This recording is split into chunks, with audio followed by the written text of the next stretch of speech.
Lux presents Hollywood.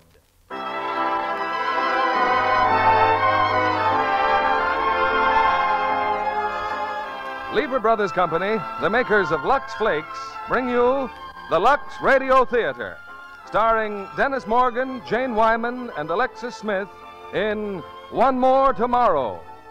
Ladies and gentlemen, your producer, Mr. William Keighley.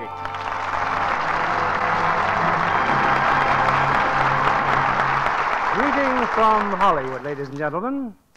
I think you'll agree, at least I have found it so, that most successful dramas include one of three ingredients: the search for romance, the pursuit of a career, or the conflict of personal beliefs.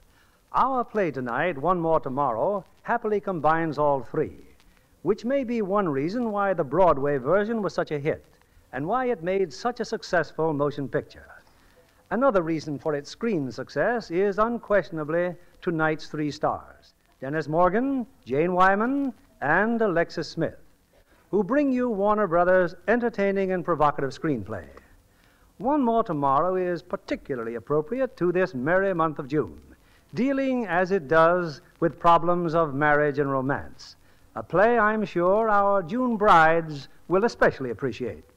And speaking of that, we have a friendly letter from a young bride, Mrs. Dorothy Sherman of Los Angeles, who writes, "Long before my marriage, I was a faithful user of Lux Flakes, not only for my nice things, but for dishes, too. You can imagine how good it made me feel at dinner just the other night when my husband complimented me on my appearance and my smooth, soft hands. Those Lux suds in the dishpan are a hint I honestly believe all brides should follow. Our thanks to Mrs. Sherman, and may Lux continue to help brighten a long, happy married life." On to our play, the first act of One More Tomorrow, starring Dennis Morgan as Tom Collier, Jane Wyman as Christie Sage, and Alexis Smith as Cecilia Henry.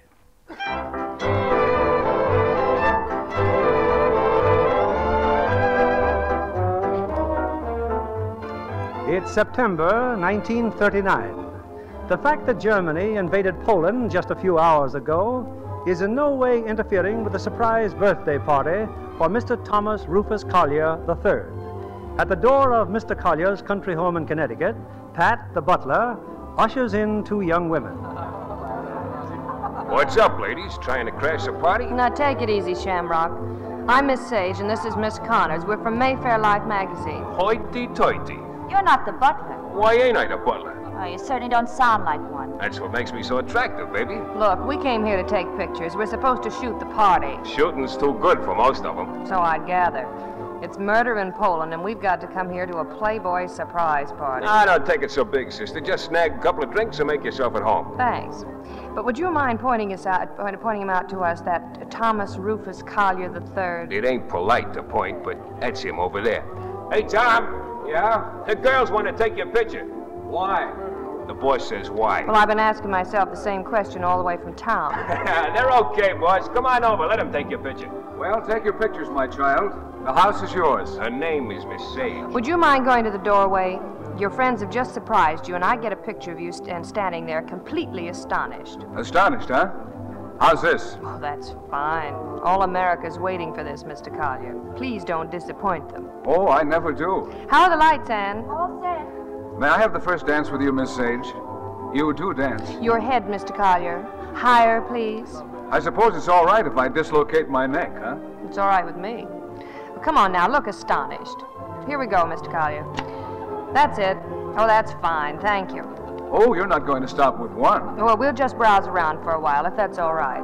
Oh, but I just can't let you, I thought you and I were going to have a quiet little talk. Were we, Father? Oh, Tom, be serious. There's a vacancy in the firm, and I thought that... Not again. Well, I thought you might like it as a birthday present. I've arranged... Well, what do you want? Him? Excuse me for butting in, boss, but you should see what's sitting outside in the patio.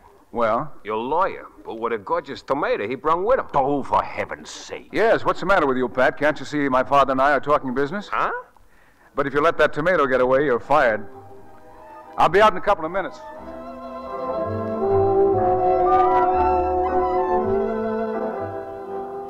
Sure you don't want to go inside, Cecilia? Oh, it's much too nice out here on the patio.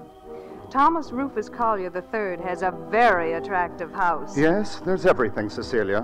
Country home, completely equipped.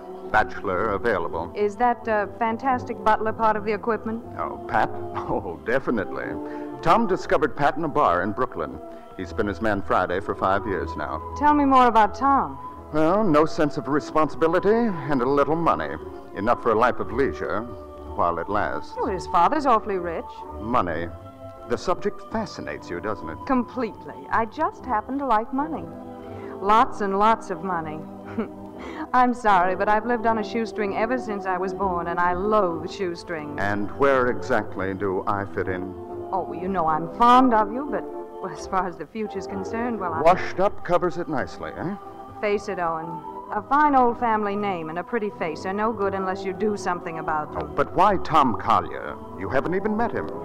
Well, why do you have him as a client? Tom will come into a fortune one of these days, and he won't know how to use it. That's where I come in. Oh, no, darling. That's where I come in. I don't suppose it would do any good to remind you that marriage has to do with other things besides spending money. Really? Tell me. Well, making a home, having children. For other people, perhaps? I believe you're the most selfish woman I've ever met. Thanks for the compliment. Now run inside and get me a drink. Yes, darling, with lots of ice to match that personality.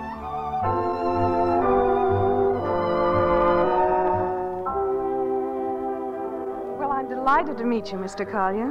But what happened to Owen? He was going to get me a drink. Oh, I took care of Owen. He and my father are knee-deep in politics by now. Say, why haven't I met you before? Well, perhaps it's because I've been south for a couple of years. Oh? Well, let's start from the beginning. Where were you born? What's your favorite color? And do you believe in dreams? You mean where have I been all your life? Hey, Pat, bring those drinks over here. I thought you might be getting thirsty. Pat, meet Miss Henry. Hi. How do you do? Hey, take a slug of this Manhattan, Miss Henry. Here's yours, boss, and baby makes 3. Well, happy birthday. 32. I feel ancient. 32? Oh, that's awfully young. You can't even be president till you're 35. I can't? Well, I guess I'll have to have all my fun the next 3 years then, huh? And I'll help you. By the way, are you old enough to vote? With a few years to spare. Good. That makes your vote mine and Pat's. I ought to do as well as Landon. You know, boss, this is a terrible party. Not a single dame has given me the glad eye yet. What's the matter with your friends anyway? They're not my friends. They're my father's. Oh, what's the matter with your father's friends? How about you, baby? You like to dance? I love to. Do you dance well? Well, I ain't never won no See? clubs, but... You still out there? This is our dance. I'll be right there, Owen. I'm terribly sorry, Pat, but I promised this one to Mr. Arthur. How about the next one? If I'm available. What's the matter with me, boss? Am I losing my fascination? I'd say we both are. Look who's leaving our party. Huh? In the driveway, Mayfair magazine. Oh. Hey, did you get enough pictures? Oh, plenty. Wait a second. You know, it's a waste of time taking pictures of useless people. We have 2 million readers, Mr. Collier. Not all of them have your high standards. You girls are leaving much too early. Things really don't begin to happen around here until midnight. That's when I get sleepy. But somebody's sure to push somebody in the swimming pool. Well, by 12 o'clock, Poland may have started fighting. Then we'll have much more interesting pictures of death and destruction. I'm sorry. Look, will you give me a ride into town? You're leaving the party? Why not? Well, won't your guests think it's strange? It's a surprise party. I'll surprise them. It'll be a tight squeeze. It's just a coup. To make it sound very attractive.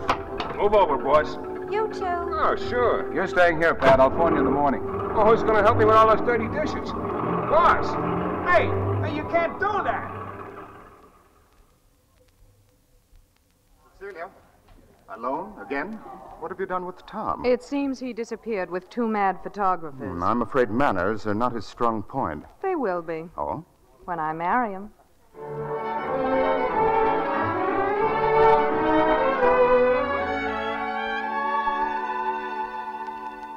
And this is our apartment, Mr. Collier. Anne's and mine. Very cozy indeed. And the gentleman sprawled on the sofa is Mr. James Fisk. He's Anne's boss. We've met before, haven't we, Mr. Fisk? No, I don't think so. I might have forgotten you, but you'd never have forgotten me. Strange. I could have sworn that... You might have seen my picture somewhere. I used to be an advertising model. You were? Yes, I was the man with the dry scalp, pink toothbrush, or else my underwear wasn't happy with me. Now, wait a minute. It's also quite possible he saw your picture on the front page of Bantam magazine. Jim's the editor of Bantam magazine, Mr. Collier. Before that, he was my boss on Mayfair Life. Bantam? Do you read it? No, but I've heard my father mention it. I hope the ladies left the room when he did. He doesn't like you very much, Mr. Fisk. The Bantam is nothing more than a good American liberal magazine. I don't know what you mean by a liberal magazine. We mean a publication in which no one will advertise and which very few people read. It tells the absolute truth. It's controlled by no interest, and it's indebted to no one except the printer. Hence, as with most liberal magazines, Bantam is always flat on its back. Well, I've developed the negative, Mr. Collier. Here, Jim, what do you think of it? Very pretty.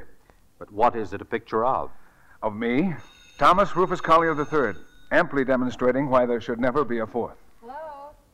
Yes, he's here. Oh, Jim, it's for you. Can't you observe I'm reclining on your sofa? Bring it over here. The cord isn't long enough. Well, tell him to call back another time when I'm nearer the phone. Oh, come on. Oh, this is ridiculous. Hello? What? Oh, yes, Herb. But they've been saying that ever since we first started owing them money. Well, tell him to come to the phone. You won't talk to me? All right, if I think of anything, I'll call you back. Well?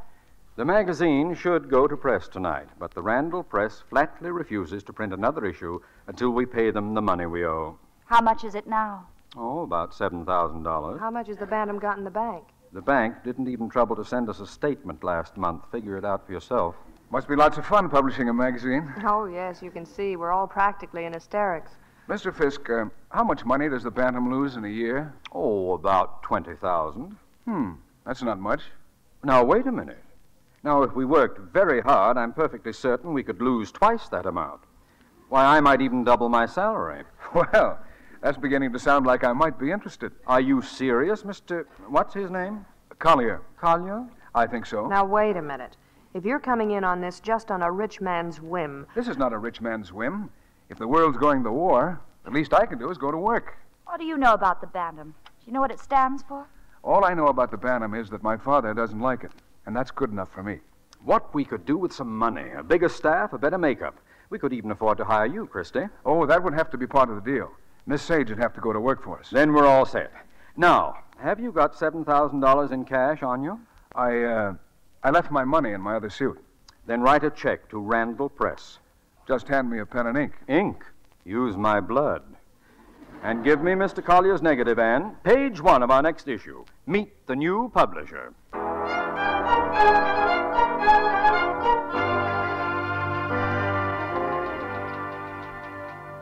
Jim? Jim, where are you? I'm lying down on my couch. Now, what do you want, Anne? Here, layouts. Want to take a look at them? Right after my 12 o'clock nap. What's wrong with now, after your 11 o'clock nap?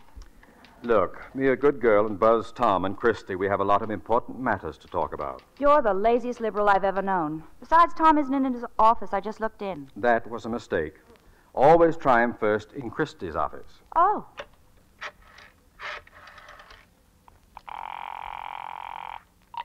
Hello? Christie, is Tom with you? Want to talk to him? Jim wants to talk to both of you. Hustle over. It's a conference.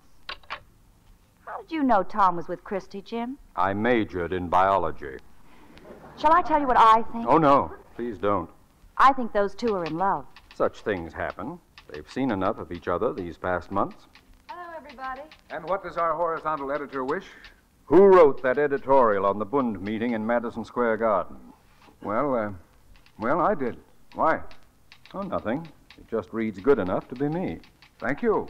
I knew one day you'd make me sit up and take notice. The day when you just sit up, I want to be here with a camera. I think clearest in a prone position. Well, children, we have an important decision to make. The Williams and Warren Advertising Agency, on behalf of their client, Albany Copper, wish to purchase our back page for 6 months. Oh? Well, what's the matter with that? We have a back page, don't we? Well, the trouble, Tom, is that once you've taken that sort of advertising, you don't really own your own magazine anymore. We'll find ourselves making concessions, soft peddling, listening to reason. You mean that we won't be able to print what we want to print? We won't be able to insult the people we want to insult? Not with Albany Copper on the back page. Then we'll tell Albany Copper to go jump in the lake. I'm glad you feel that way, Tom, because I've already written them a letter telling them to do just that. But not quite so politely. I shall have to deliver it in person, though. It'd never get through the mails. And, my love, you'd better help push me into a taxicab. The trouble with you is you're bedridden. The trouble with you is you're in love with me. Maybe that's the reason I don't ask you for a raise. Come on, old man, this way. Christie, what goes on there? Do you think Jim and Ann are in love? Of course they are. Then why don't they get married? Well, the thought just hasn't occurred to both of them at the same time. But it will someday. Tom, I'm very proud of you. Why? What have I done now? Albany copper? Oh, I have principles now. Lots of them. Well, if I have, it's your doing. You took me over, remember? I think I did a good job. Christie, what would you say if I kissed you? Well, I'd say, why, Mr. Collier, during business hours? It's lunchtime. Oh, well, that's different then. As long as it's lunchtime, I'll kiss you.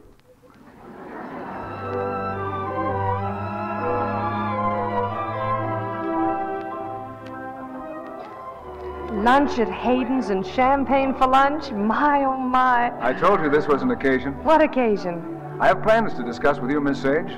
It's about a partnership. My father says a partnership is the worst kind of a ship to sail in. But I don't agree with him. Most solid businessmen advise incorporating because they can't trust the other fellows.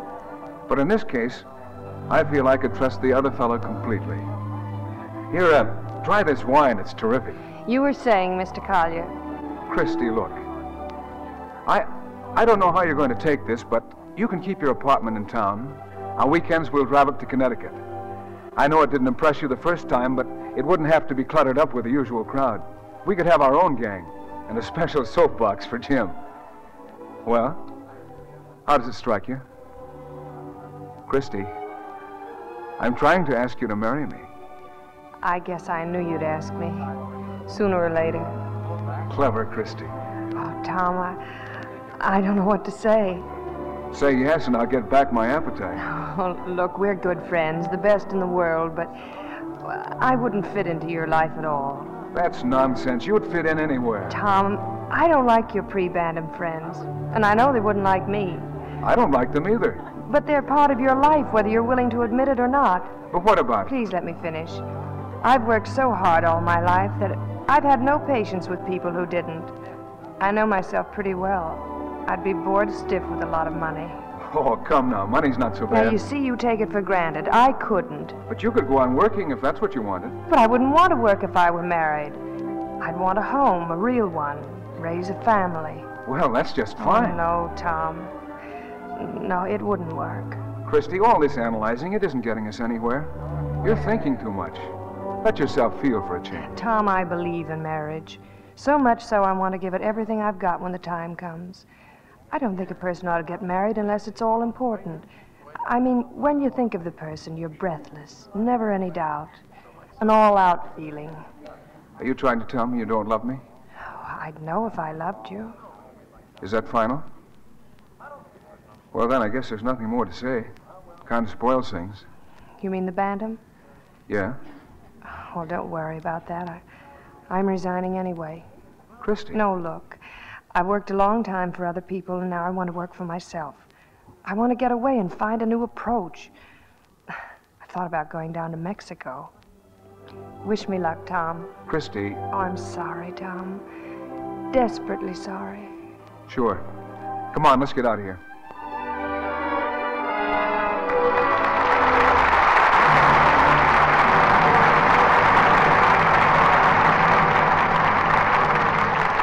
Our stars, Dennis Morgan, Jane Wyman, and Alexis Smith, will return in a moment with Act Two of One More Tomorrow.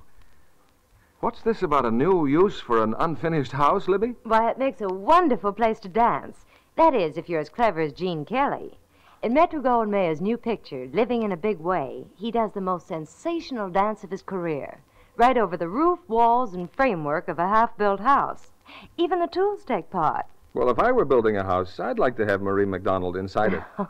Oh, she makes a wonderful dance partner for Gene in the picture. And she's very lovely to look at, too. With Charles Winninger and Spring Byington for her screen parents, you can imagine there's plenty of fun. And more fun whenever Clinton Sundberg comes in camera range. Well, everybody would be living in a big way, just like the picture's title, if real life were packed so full of comedy, romance, songs, and dancing. And beautiful clothes. Oh, yes.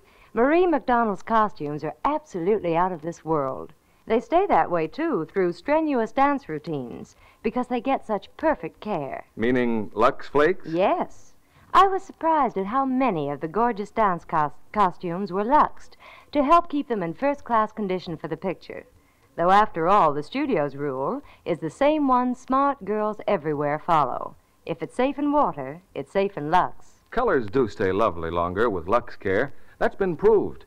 You remember, Libby, that a famous laboratory washed scores of different fabrics. When they checked the results, they found that those washed the Lux way stayed color fresh up to 3 times as long as those washed the wrong way. That means a lot to a girl on a budget.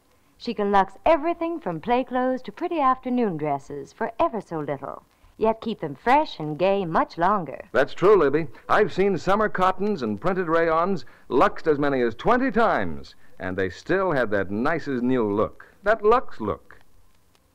Now back to your producer, William Keeley.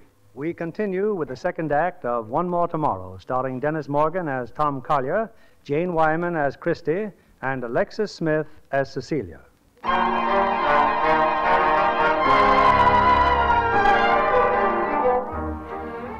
It was a hard jolt to take, Christie's refusal to marry him, but Tom Collier has remained with Bantam magazine. And with Christie away in Mexico, he's been discovering how attractive other girls can be. One in particular, Miss Cecilia Henry. One night after the theater in Cecilia's apartment... It's late, Tom. Are you staying in town or driving back to Connecticut? Oh, I'll drive. This time of night I can make it in 1 hour and 1 traffic ticket. Oh, Tom, please do drive carefully. You're worrying about me. That's good. Is it? I'm glad the maid started the fireplace. Feels good, doesn't it? Firelight does things to you, see. What does it do? You know very well what it does. You're lovely. Well, I don't feel lovely. I have a terrible headache. Oh, I'm sorry. Sometimes if I rub the back of my neck... Say, how are you at rubbing the back of a girl's neck? Inexperienced, but willing. How's this? Oh, more gently, Tom. There. That's better. Oh? Is that part of the treatment, kissing my ear? There's a slight extra charge. But well worth it. It's silly to kiss a girl's ear when... if she'd just turn her head like this. Darling. Tom, it's almost 3 o'clock. Did you just kiss me with one eye on the clock? But it is late, dear. I don't ever want to go see. See, I've been thinking, when I marry, if you were to marry me... Tom, I'd do anything to make you happy. You mean you will marry me? Of course. See, that's wonderful. We live in the country, darling. We'll have lots of children. We'll even have... Children? You want children, don't you? Oh, of course, darling, but just for a little while, I want only you. Tom, what will your father say? Will he approve of me? Approve? Darling, you're the one subject we never argue about. Mrs. Collier. Mrs. Thomas Rufus Collier III.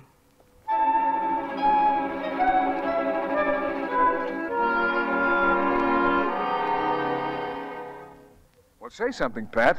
I told you I was going to get married. Look, boss, if you want to get married, get married. What do you have to ask my permission for? Forget it. No, wait. You happy about getting married? Sure. Is Miss Henry happy about getting married? I hope so. Is your old man for it? Hook, line, and checkbook. So even if I vetoed it, you could still raise the necessary 2/3 vote. You just haven't met the right girl, Pat. Boys, I meet the right girl on the average of twice a week. No. It's just a guy gets married, he's tied down. One day he turns around, he's 50. Even if you're not married, you turn around one day and you're 50. Boys, I ain't winning this argument. It's not that you don't like Cecilia, is it? Well, no. She's a swell looker and... But what? Well, it ain't a big but what, but you think she's a little, would cold be the word? All women with her classic type of beauty are a little reserved. Yeah, well, give me a little less looks and a lot more Fahrenheit. You've got to admit she's awfully smart. Boss, she's a whole lot smarter than you are. Yeah, see, that's what I mean. You laugh right out loud. She gives out with a polite smile, all teeth and no tonsils. Well, when's the wedding, boss, and where? Right here, Pat. June the 1st.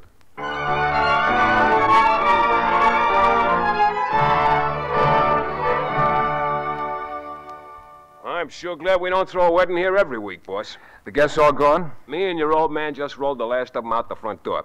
Well, I'll start cleaning up the joint. What a character. Yes. You really married me, haven't you, see? For good and always. Heaven make this one good.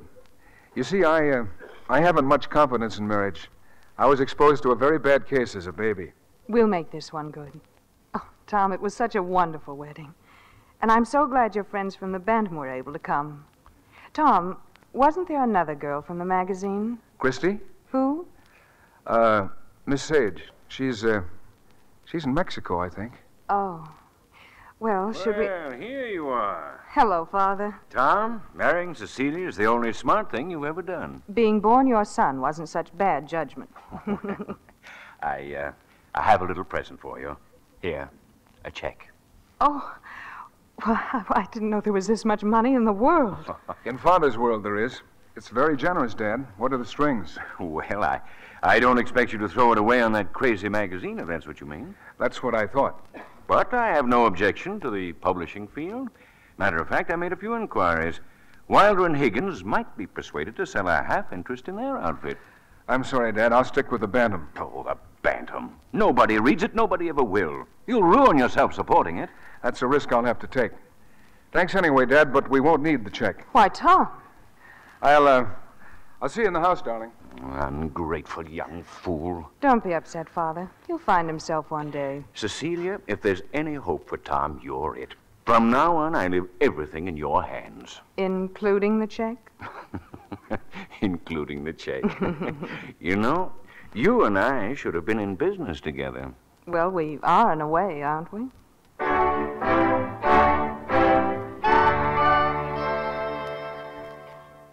Who was that at the door, dear? Just a telegram. Nothing important. Telegram? Who from? Really, see, it's nothing. Are you going to start our marriage out with a deception? These discerning women. It's from Christie. Here, read it. Arriving from Mexico this evening, she wants you to meet her. Well, why don't you, dear? The night we're back from our honeymoon? Certainly not. Oh, really, darling, I don't mind. She has to find out about us, and it would be nicer to hear it from you.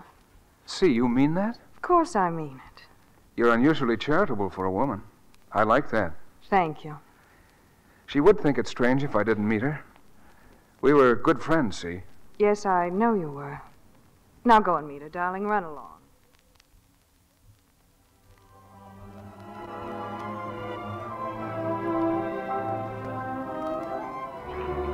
Thanks for bringing me here, Tom. Why did you want to come to Hayden's? Oh, because it was here we once said goodbye. You haven't told me a thing about Mexico. Oh, you'd love it, Tom.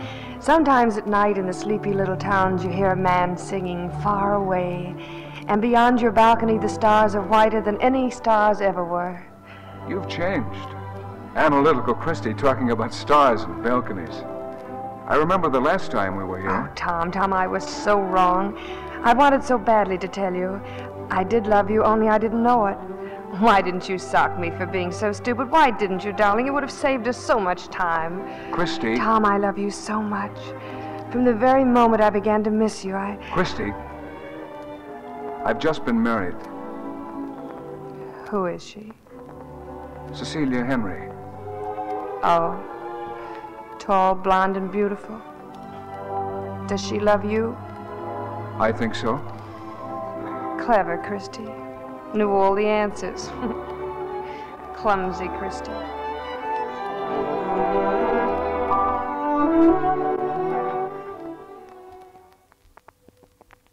Boss is just coming up the drive, missus. We'll have cocktails in the patio. Bring the mail out first. Wait till he gets a load of them bills. You open my husband's mail again. Oh, he don't mind. I always used to. What you used to do 5 months ago is no concern of mine, but what you do now is. Okay. And when you come back, please see that you're wearing your white jacket. And our circulation's going up, see? 1,000 new subscriptions last month. Not bad for the Bantam, huh? Sit down, darling. You must be tired. Where's Pat? Mixing you a martini. Tom, I hate to say this, but, well, really, we've got to get rid of him. See? Well, when you lived here alone, it didn't matter. Perhaps Pat fitted in. But, well, are we being fair to him? Depriving him of a chance to make something of himself? Pat belongs to that blessed band of humans who don't want to make something of themselves. It's a great talent if you have it. Darling, please. I think we'd all be happier. I won't be happier. Pat and I understand each other, see? I'm awfully fond of that guy. You're awfully fond of me, and we understand each other, too. Do we? Tom. I'm sorry, darling. I'll tell him. Thank you. Oh, this came this afternoon, this invitation. Henri Picard Gallery. Oh, an exhibition of photographs by Miss Christie Sage. To be held... But it's tonight. Strange, they should have sent an invitation at the last minute. See, would you mind very much going? If I only felt better, dear. I haven't been feeling very well lately. See, you're not keeping anything from me. Tom, you know I'm not. I thought you're not feeling well. Are you going to start talking about the patter of little feet? Don't joke about it, see? After all, why not? There's plenty of money. You wouldn't be tied down. Let's not talk about it now. If you really want to go to Miss Sage's exhibition, I'll have to change. See, wait. You meant what you said that night, didn't you? About wanting to have a family and really make something of our marriage? Of course I did. Darling, please don't be angry with me. You better go upstairs and get dressed, dear. You won't forget to tell Pat. No? I'll tell him right now. It's funny you want to talk to me, boss, and can I be wanting to talk to you? Pat, I've been thinking. You know, there's not much future in butling. Oh, well, You have no idea how grateful I am for everything you've done. Hey, take it easy, will you? No, I really mean it. You think I'm a great guy, huh? The tops. Hey, you would have to say that at a time like this. Just when... When what? Well, Oh, forget it. You're not in trouble, are you? Me? What trouble? Pat, what I've Tom, been you trying gotta to listen tell to you me, is and don't hold it against me, but I'm quitting you. I took another job. You what? I know what you're gonna say. Holy cats. Well, I just couldn't stand it any longer, and, well, she don't like my ways. I mean the missus. So I'm going in with Moe Winters. He's opening up a gym here in the country, and he asked me would I run it for him like Muldoon's, only with a small bar attached. And, well, so help me, I give him my word. When does he want you to start? Well, now, boss, right away, but... Then pack your bag. You're leaving tonight. You mean it's okay? You won't be sore? You mean you... I'm overjoyed for you. Oh, take it from me, boss. You're the goods. And me running away from you like a rat. Cut it out, Pat. Get going, will you? And you, better leave that shaker. I think I could use a drink.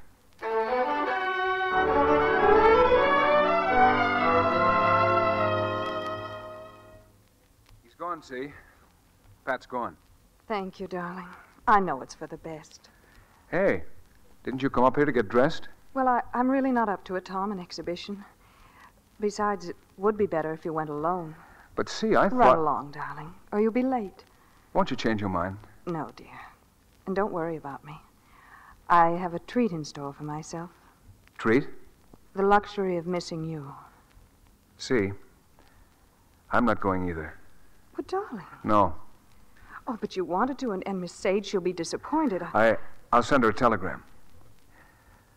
I look at you, see, and wonder what sort of a fool I am ever to think of leaving you.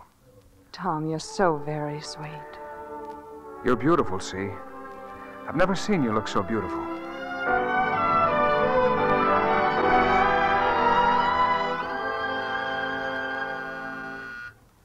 Just a minute. Hello, Christie. Good morning. Oh, Tom, what are you doing here? I just stopped by on my way to the office. Oh, you're very early. Yes. Well, Anne hasn't left yet. I'll tell her you're here. You can give her a lift. Christie, I want to speak to you alone. Your exhibition last night, I read the morning papers. I've got them all here in case you missed any. At least the critics are unanimous in their opinions. The greatest flop that ever hit an art gallery. They weren't fair.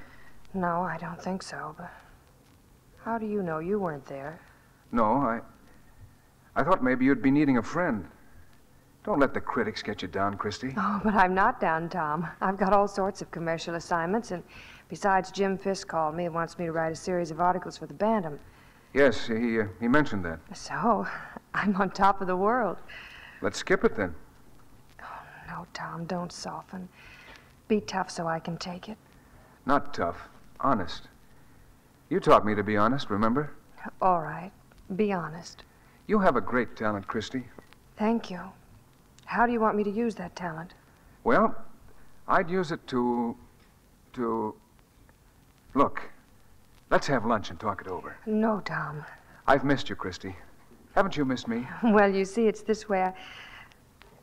Of course I've missed you. We need each other, Christie. No, Tom, it won't do. Why can't we see each other once in a while? Christie, please. All right. On one condition. Always out in the open where everybody can see. Why should a friendship be hidden?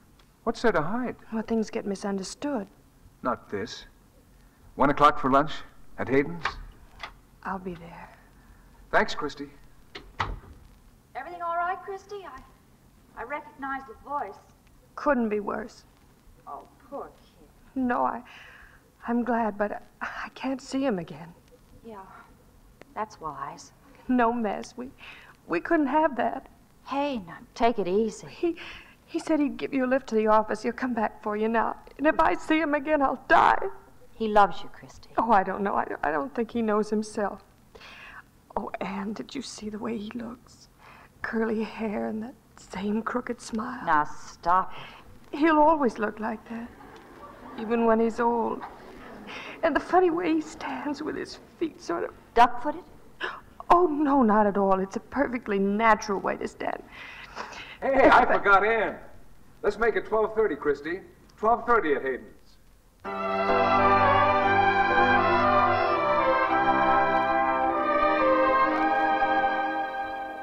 This way, Mr. Collier. I have your table all ready, sir. Thanks. Hello, Tom. Ann, I thought I left you and Jim hard at work. Christie phoned me a little while ago. I met her in front of the office. Well, where is she? She's not coming, Tom. She asked me to meet you here. Now, wait a minute. Tom, I know this is none of my business, but I can't bear to see Christie the way she is. I want the old Christie back again like she was before. Before she met me? Yes. Last night at the exhibition. All evening long she was watching the door, waiting for you to come in. That's the trouble when you carry a torch, Tom. You wind up with cinders in your eye. Last night doesn't matter. Christie knows now that she's got to stop yearning for something that can never be. And you know it, too. Do I? If you love her, Tom, leave well enough alone. Did Christie ask you to tell me this? She only asked me to tell you one thing. Goodbye. But how can I... Thanks. Thanks, Ann.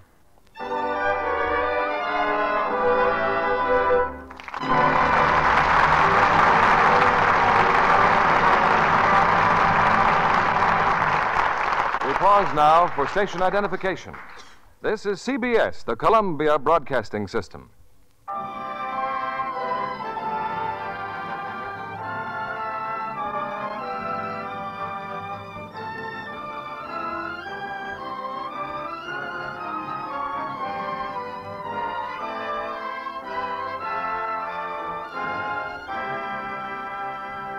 We'll bring you Act 3 of One More Tomorrow, starring Dennis Morgan, Jane Wyman, and Alexis Smith in a moment. A good actress tries to live her role, but not many go so far as Maria Palmer, our lovely young guest tonight. When Enterprise cast her in the role of a nurse in the David Lewis production, The Other Love, she immediately enrolled in a nurse's training class at a Los Angeles hospital so she could do a realistic job before the camera. Maria, I understand you made your first picture in Vienna at the ripe old age of 4. That's right, Mr. Keeley, and I made my stage debut at the ripe old age of 8. And how do you like working in Hollywood now? Oh, I love it. My most interesting experience here has been working with Barbara Stanwyck, David Niven, and Richard Conte in The Other Love. A very intriguing love triangle. Oh, and Barbara Stanwyck is so lovely. Even though she plays the part of a convalescent in the picture, she wears the most beautiful gowns, perfectly gorgeous nightgowns and negligees. So playing ill had its compensations for Barbara. Oh, yes. And her lovely things weren't too extravagant either. Mr. Kennedy will be glad to hear that the studio luxed even the most delicate ones, and they looked wonderful at the end of the shooting. Well, that's a helpful hint for every girl, Miss Palmer. With Lux Care, lovely lingerie isn't extravagant. That I know, Mr. Kennedy, because Lux keeps things lovely so long. Yes, actually 3 times as long. An independent laboratory proved that. They washed identical slips and nighties 2 different ways. Strong suds, hot water, and rough handling soon faded colors, left lingerie old-looking, shabby. But Underthings washed the Lux way stayed lovely 3 times as long. And that's a help to any girl. Right you are, Miss Palmer, because when Underthings get gentle Lux care, girls find they can afford 3 times as many undies. They can buy extra ones instead of just replacing drab, faded ones. Just one more reason why Lux is thrifty. Thank you for coming tonight, Miss Maria Palmer. We'll be seeing you again on the screen. Now, here's Mr. Keeley at the microphone. Our curtain rises on the 3rd act of One More Tomorrow, starring Dennis Morgan as Tom, Jane Wyman as Christie, and Alexis Smith as Celia.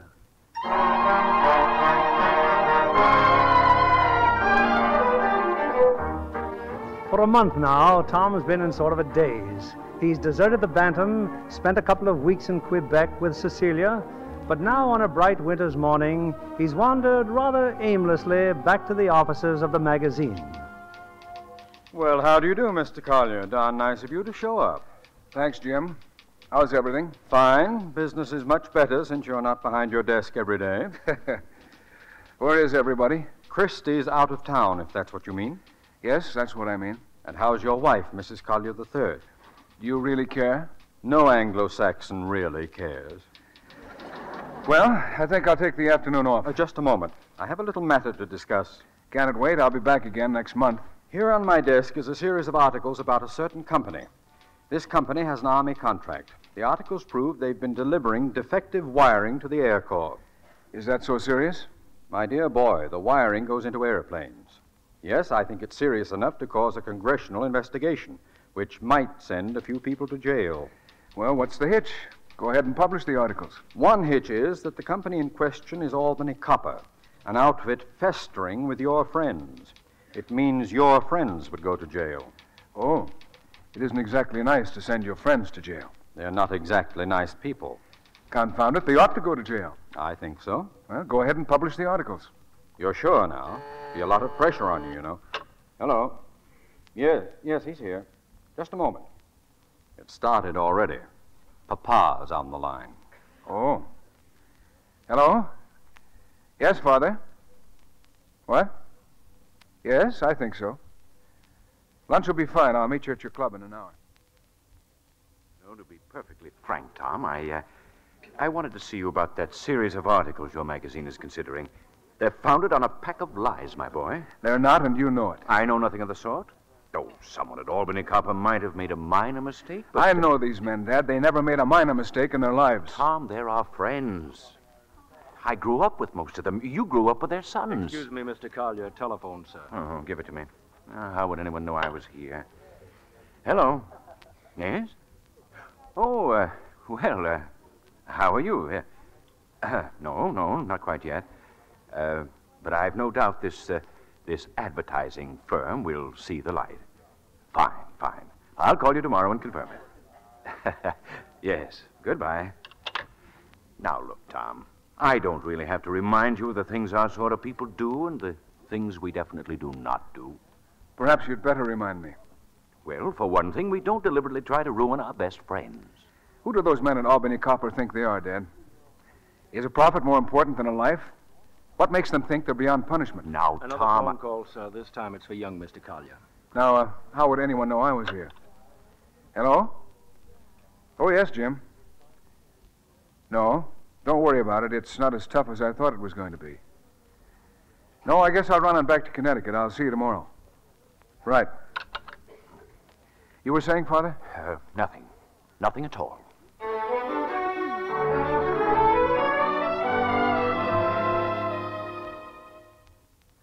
Dear, I specifically told the new cook you wanted 3-minute eggs, Tom, and just look at these. She's as bad as the new butler. Why don't you fire them both? Don't be silly. With 3 defense plans around here. Oh, and I so wanted this to be an especially nice breakfast. Why? Well, a favor to ask. Tom, those articles in that silly magazine of yours... Now, look, Father's spoken to me a half a dozen times. His friends, my friends, people who bounced me on their knees, they've all spoken to me. But I'm your wife. Above all others, you should listen to me. And, well, I'm going to have to tell you something I promised your father I wouldn't. There's nothing else I can do. Tom, if Bantam Magazine publishes those articles, your father goes to jail with the others. What's Dad got to do with it? He runs Albany Copper.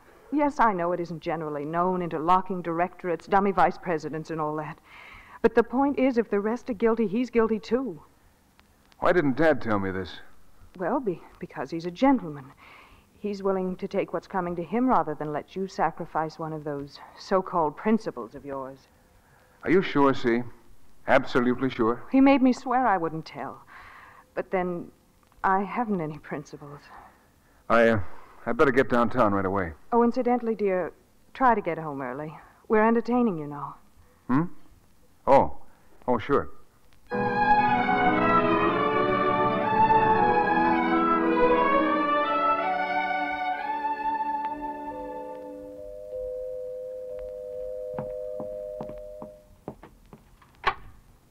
Yes? Oh.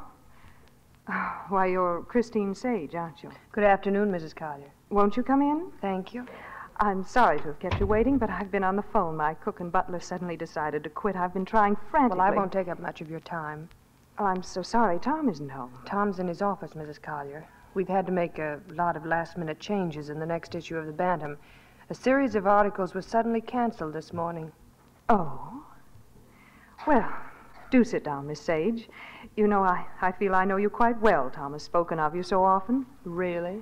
So much so that sometimes I've had a twinge of jealousy. So stupid of me. You're wondering why I'm here. Well, I'll admit I'm a little curious. I wanted to talk to you about the Albany Copper articles. Oh, well, I thought you just said that was all settled. In a way, yes. But not a very nice way. Why did you lie to your husband? Really, Miss Sage? Why did you tell him his father would go to jail? Because it's true. I wrote those articles. I made a very thorough investigation. Tom's father owns a lot of shares, yes, but he couldn't possibly have been aware of what was going on. I know my facts. And I know my husband and what's best for him. I had to stop this reforming the world complex you people have imposed on him. And you didn't think a lie or two mattered as long as you got what you wanted. Exactly. Now, suppose you tell me what you want, Miss Sage. I want you to tell Tom the truth. And if I refuse? Tom is the publisher of Bantam magazine. It's up to him whether or not those articles are printed. And if they're not printed, he'll lose everything. Oh, lose everything? Yes. All that he's built up this past year will be gone. He won't be able to trust himself because when you publish a magazine like the Bantam, above all things, you must keep your integrity. You must do what you know is right. In this case, it's for me to decide what's right for Tom. It's a wife's privilege, you know.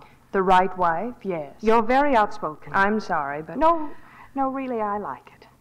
I think I am the right wife for Tom, and this phase will pass, and he'll take his rightful place in the scheme of things. Whose scheme? Mine, no one else's. Certainly not yours. Oh, you got me all wrong, Mrs. Collier. I confess I love Tom. I know now that I've always loved him. But when he asked me to marry him... Tom asked you? Yes, I thought you knew. Are you trying to tell me that you refused to marry Tom Collier? Unfortunately, yes. I've often wondered what sort of a woman you were. Now I know. But I am glad you came down here this afternoon. Well, I'm sorry I came. I've wasted my time. You know, it's a shame. I've seen what having a job of work has done for Tom. But I can also see that you're not interested. You shut the door against honor or integrity or anything worthwhile because you know that one ray of decency let into your marriage would wreck it. I've been very patient with you, Miss Sage, but now you're going to listen to me. Anybody home? You were saying, Mrs. Collier? Nothing. Cecilia? That isn't Tom. No, that happens to be his father. Well, I won't embarrass you. I can leave through the patio. Goodbye, Mrs. Collier. Father? In here, dear. Oh, hello, See. Say, wasn't that photographer woman just leaving? We were just clearing up a little unfinished business. Oh, well, now suppose we do the same. Let's have our little talk before Tom gets home. I'm ready, Father. Let's go into the library.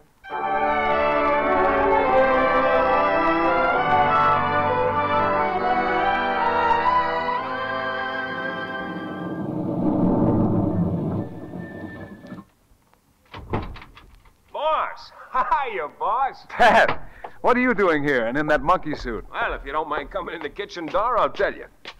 It seems your cook and butler walked out. Since your missus is throwing a party tonight, she swallows her pride, makes a hurried call, and here's me. I never expected to see you here again. Now, there's a couple of your friends I neglected to spill soup on. I figure tonight's my last chance. We got cream of mushroom. Boy, that really stains. Hey, boss, your old man just left. Oh? Yeah, he and your missus been having quite a talk. Tell me something, boss. If a gentleman was walking by the door and he happened to hear two people talking about a friend of his, would he listen? No, of course not. Well, if he did, would a gentleman go to this friend and tell him what he heard on the eavesdroop? Certainly not. Oh, thank goodness I ain't a gentleman. Pull up a chair, boss. You are about to get an earful.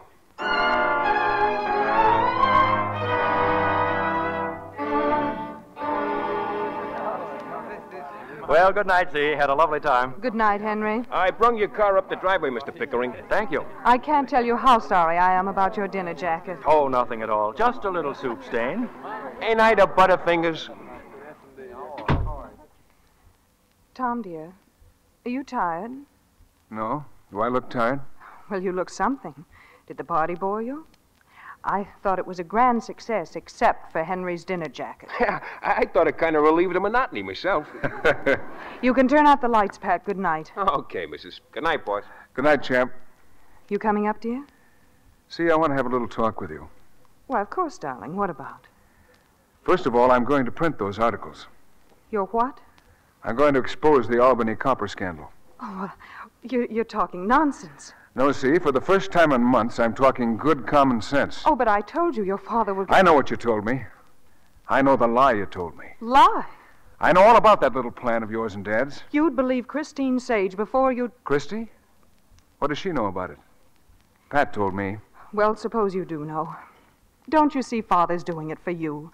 All his life he's tried to help you, to do things for you. In order to own me. I don't know what to say to you. You're so unreasonable. If only I didn't have this foul headache. You don't have a headache. You've played this little game too often. Same firelight, same headache. But this time Now you're merely being rude. See? You know I've tried to make a go of this marriage. I may be old-fashioned, but I want a home. A real home and a family. I don't want to talk about that. But I do. Very well, then. You may as well know. I don't want children, and I never have. So that was a lie, too. I could have forgiven your disloyalty to me about Father. I could even forgive some of your petty deceits. But I don't want any part of a marriage that's founded on a lie. Stop prattling about honor and loyalty. You married me for exactly the same reasons I married you, because I attracted you, because you thought I'd be an asset to you. Well, you got just that. I haven't changed. And all this business about having children is your way of putting the blame on me because the marriage hasn't worked. Well, I'm fed to the teeth with it. Good night. Well, I'm going now, boss. So long. Where are you going, Pat? Station. Just time enough to make the milk train. I'll drive you. Oh, it ain't far. I can walk. No, I'm leaving, too. I'm going back to my wife, Pat. Well, ain't you going in the wrong direction? Your wife's upstairs. I mean my real wife.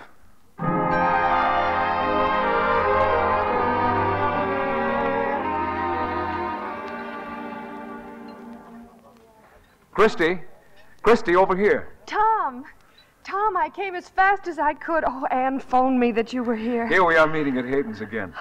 You scared of jinxes? Oh, no, Tom, no. Good. She's getting what she wanted, Christie. My shirt. Oh, don't worry, Tom. We still have the Bantam.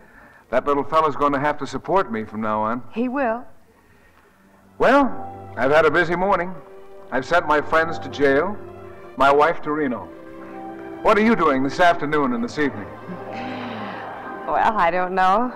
But one thing I'm sure of, darling. This time I'm not going to Mexico.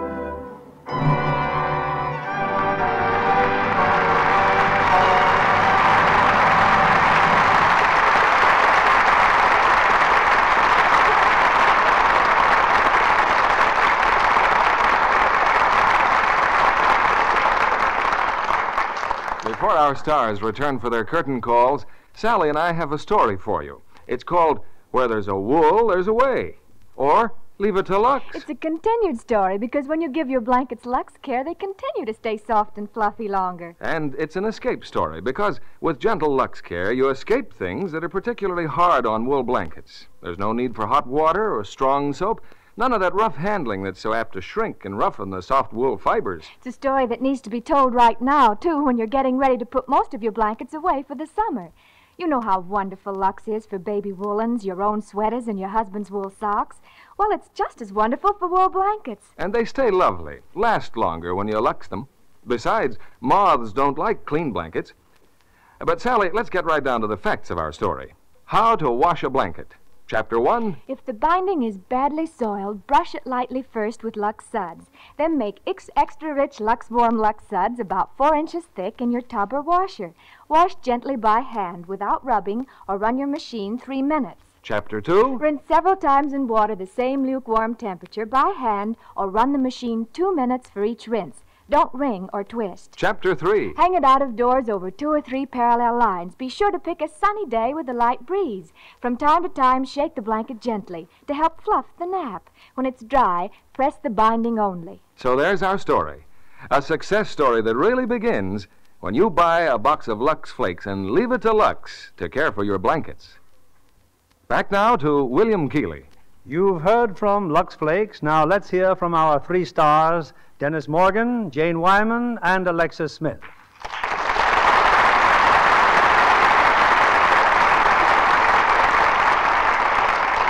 You know, this is something of an occasion for you 3. Being on Lux is. How else do you mean, Bill? Well, Alexis here has just finished celebrating her birthday. If a woman can ever really celebrate a birthday. And you and Jane are opening here in your latest Warner Brothers picture, Cheyenne. Well, thanks for the plug, Bill. And Dennis's fans are going to love him in that picture. He's so brave and so rugged. Well, who wouldn't be brave? Wearing a brace of young horse pistols. Just what are young horse pistols? Colts, of course. I understand you went to Cheyenne for the premiere of that picture, Dennis.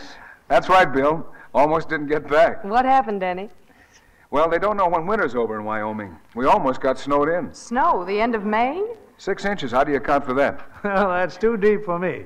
But when the weather's right, that's wonderful fishing country, Dennis. Don't I know it? Those mountain streams are jammed with trout. You sound as if you're speaking from experience. Sure. I'm the guy that left them there. Alexis here has just returned from a trip, too, down through Mexico. Have any fun, Alexis? Well, I was so tired when I got back, I must have. But I'm glad we got you all back for tonight's performance. And incidentally, we have another great treat for our audience next week. What's it going to be, Bill? One of the season's most promising screen hits with a brilliant cast. It's David Lewis's Enterprise production of The Other Love, starring Barbara Stanwyck, George Brent, and that sensational new star, Richard Conte. A great cast and a great play, Bill. Yes, it's the sensitive and sympathetic story of a woman fighting for her life and 2 men fighting for her love.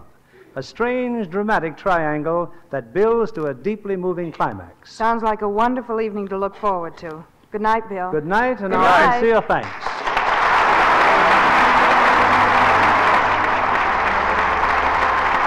Lever Brothers Company, the makers of Lux Flakes, join me in inviting you to be with us again next Monday evening when the Lux Radio Theatre presents Barbara Stanwyck, George Brent, and Richard Conte in The Other Love. This is William Keeley saying good night to you from Hollywood.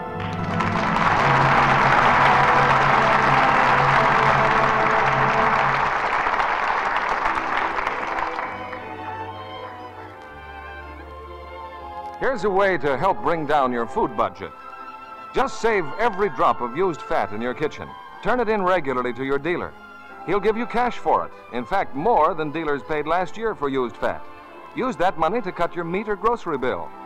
America is still seriously short of fats and oils for soaps and other things you want. So keep right on saving all the used fat you can. Alexis Smith is currently being seen in Warner Brothers' production of The Two Mrs. Carrolls. Heard in our cast tonight were Gail Gordon as Jim Fisk, Ira Grossell as Pat, Frances Robinson as Anne, and Bill Johnstone as Rufus Collier, with Stanley Waxman and Charles Seal. Our music was directed by Louis Silvers. This program is rebroadcast to our servicemen and women overseas through the worldwide facilities of the United States Armed Forces Radio Service. And this is your announcer, John Milton Kennedy, reminding you to join us again next Monday night to hear The Other Love with Barbara Stanwyck, George Brent, and Richard Conte. And why not tune in to Joan Davis every Monday night over most of these stations? This is CBS, the Columbia Broadcasting System.